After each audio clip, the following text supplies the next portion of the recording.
लोकसभा निवडणुकीच्या पहिल्या टप्प्यातील प्रचाराच्या तोफा आज थंडावल्या आहेत। महाराष्ट्रातील 5 तर देशातील 102 मतदारसंघात येत्या 19 एप्रिलला मतदान होणार आहे आणि त्यामध्ये नागपूर, चंद्रपूर, रामटेक, भंडारा, गडचिरोली या मतदारसंघांचाही समावेश आहे। त्या ठिकाणचा प्रचार आज संपला। केंद्रीय मंत्री नितीन गडकरी, सुधीर मुनगंटीवार, प्रतिभा धानोरकर यांची प्रतिष्ठा इथं पणाला लागली आहे। तर देशात 21 राज्यांमध्ये 102 जागांसाठी 19 एप्रिलला मतदान होणार आहे।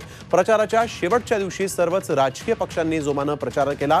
पंतप्रधान नरेंद्र मोदी, केंद्रीय गृहमंत्री अमित शहा, काँग्रेस अध्यक्ष राहुल गांधी, काँग्रेसचे माजी अध्यक्ष राहुल गांधी आणि काँग्रेसचे अध्यक्ष मल्लिकार्जुन खरगे यांच्या प्रचार सभा देखील महाराष्ट्रात झालेल्या आहेत। तर पहिल्या टप्प्यातल्या बिग फाईट नेमक्या कोणत्या आहेत त्यावर आपण एक नजर टाकूया।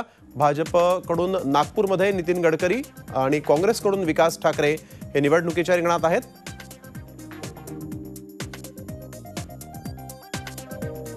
तर चंद्रपूरमध्ये भाजपकडून मुनगंटीवार, काँग्रेसकडून प्रतिभा धानोरकर,